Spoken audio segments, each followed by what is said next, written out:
مکرم صلی اللہ علیہ وسلم کی حدیث کو آپ کو آنکھ اور دل کھول کر پڑھنا چاہیے کہ علی سے بغض رکھنے والا کون ہوتا ہے۔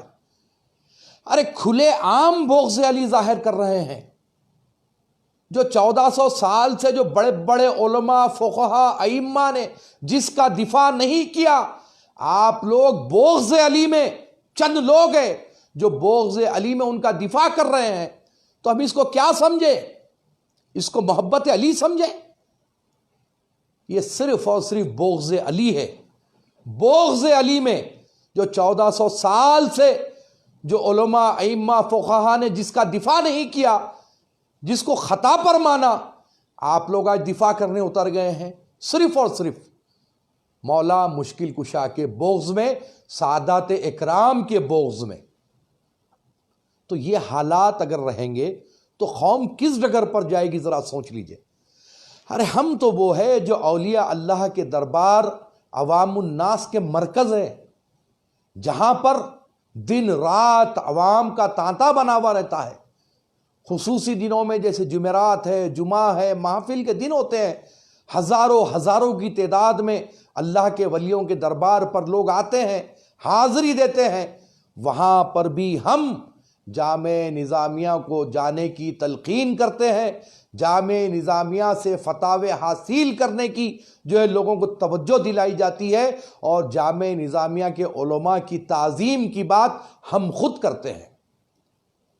لیکن جب یہ حالات اگر پیدا ہو جائیں گے، چند ایک، ہر ایک کی بات میں نہیں کر رہا ہوں، چند ایک لوگ جو جامع نظامیہ کی سند کی آڑ میں اپنی خارجیت ظاہر کر رہے ہیں، تو ان کو تو ہم کو جواب دینا پڑے گا نا، کیونکہ جامع نظامیہ جو ہمارا عظیم مرکز ہے، وہاں کی سند لے کر اگر یہ خارجیت بتائے گا، بغض اہل بیت ظاہر کرے گا، تو کیا ہم اس کا رد عمل نہیں کریں گے؟ جامع نظامیہ پر ہم کبھی تنقید نہ کیے ہیں، نہ کریں گے، لیکن چند ایک مولوی جو جامع نظامیہ کی سند کی آڑ میں اپنا خارجی عقیدہ بتا رہے ہیں اور بغض اہل بیت ظاہر کر رہے ہیں، تو ہم ان کو بول رہے ہیں، نہ کہ جامع نظامیہ کو۔ دیکھیے حضرت کاظم پایہ صاحب قبلہ علیہ رحمت و رضوان علی کا ذکر کرے، آپ ان پر جو ہے رافضیت کا ٹھپا لگا دیے، ان کی دشمنی میں ان کو بک بک، بہت ہی بیہودہ قسم کا بک بک ان کے متعلق شروع کر دیے۔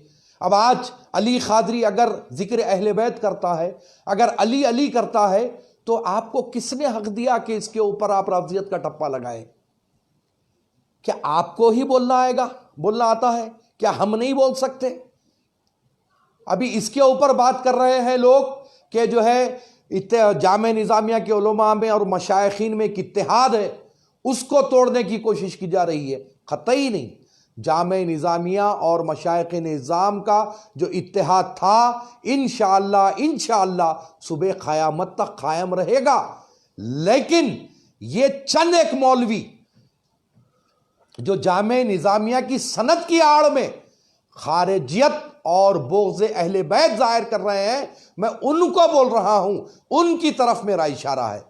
میں اس موقع پر ارباب جامع نظامیہ، جتنے بھی ذمہ داران ہیں جامع نظامیہ کے، میں ان تمام سے بہت ہی ادب کے ساتھ، احترام کے ساتھ میں یہ التماس کرتا ہوں کہ ایسے مولوی جو جامع نظامیہ کی سند رکھتے ہوئے حضرت انوار اللہ فاروقی علیہ رحمت و رضوان کے عقیدے سے ہٹ کر بات کر رہے ہیں اور خارجیت پر کام کر رہے ہیں اور بغض اہل بیت ظاہر کر رہے ہیں، ذمہ داران جامع نظامیہ کو چاہیے کہ ان کے خلاف سخت نوٹ لیں، تاکہ ہمارے جو جامعہ کی جو عظمت ہے، جو مقام ہے، وہ اور اوپر چڑھے اور برقرار رہے، اور ہزاروں ہزاروں لاکھوں فرزندان توحید جامع نظامیہ سے وابستہ ہو۔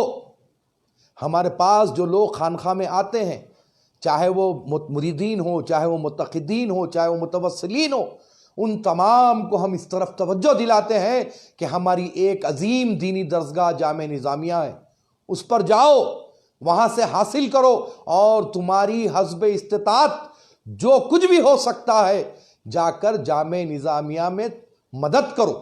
یہ ہم کہتے ہیں، اور ایک بات زکوٰۃ اور فطرے کے متعلق میں نے ضرور کہا.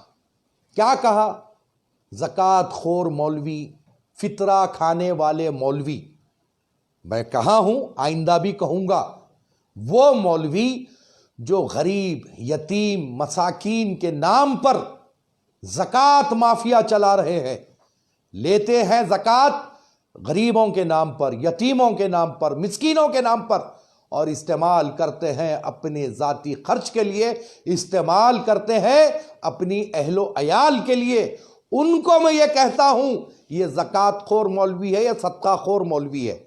ہر ایک کو اپنے پر لینے کی ضرورت نہیں ہے. ارے اللہ کا بہت بڑا فضل و کرم ہے کہ کئی مولوی حضرات ایسے ہیں جو اپنی اکل حلال کھاتے ہیں اور کبھی زکوٰۃ فطرے کی طرف پلٹ کر بھی نہیں دیکھتے ہیں.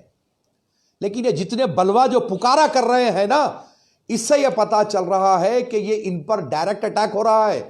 اس کا مطلب یہ ہے کہ یہ لوگ غریبوں کا، مسکینوں کا، یتیموں کا زکوٰۃ کا مال کھا کر کھاتے ہیں، اسی لیے سوشل میڈیا پر آ کر پکار رہے ہیں، اسی لیے سوشل میڈیا پر بیہودہ قسم کا بک کر رہے ہیں. جو نہیں کھاتا ہے اس کو تو فرق بھی نہیں پڑتا، جو ایسے حق تلفی کے کام جو نہیں کرتا ہے اس کو تو کوئی فرق پڑے گا ہی نہیں. لیکن جو کرتا ہے، چور کی داڑھی میں تنکا، آپ نے سنا ہے نا، چور کی داڑھی میں جس کے تنکا ہے وہی یہ کام انجام دیتا ہے. بہرحال میں پھر سے ایک بار کہہ رہا ہوں کہ یہ جو تفرقے کی جو بات ہو رہی ہے اس کو قطعی طور پر ختم کرنا چاہیے. دیکھیے، ایک عقیدہ ہوتا ہے، ایک عقیدت ہوتی ہے. عقیدہ ہمارا یہ ہے کہ ترتیب خلافت خلیفہ اول سیدنا صدیق اکبر رضی اللہ تعالیٰ عنہ، سیدنا عمر فاروق رضی اللہ تعالیٰ عنہ خلیفہ دوم، سیدنا عثمان غنی رضی اللہ تعالیٰ عنہ خلیفہ سوم، اور ان کی تعظیم، ان کی تکریم ہر ایک پر لازم ہے.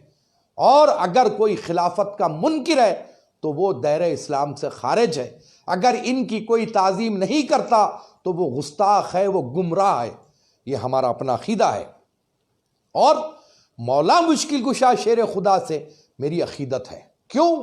کیونکہ وہ سارے سلاسل کے امام ہیں، چاہے وہ چشتی ہو، قادری ہو، سہروردی ہو، جتنے بھی سلاسل ہے تمام کے امام مولا مشکل کشا شیر خدا ہے. ہر خانخواہ مولا مشکل کشا سے وابستہ ہے. اور اللہ نے ہمیں سعادت گھرانے میں پیدا کیا، آل رسول میں پیدا کیا، تو اس حساب سے مولا مشکل کشا ہمارے جد امجد ہے. تو یہ ساری جب باتیں ہیں تو میرا عقیدہ، میری عقیدت جو ہے وہ مولا مشکل کشا کے ساتھ ہے. یقیناً سارے صحابہ کی تعظیم ہے، شیخین کریمین کی تعظیم ہے، سیدنا عثمان غنی کی تعظیم ہے، انصار صحابہ کی تعظیم ہے، مہاجر صحابہ کی تعظیم ہے. ہر ایک صحابی ہمارے سر آنکھوں پر ہے.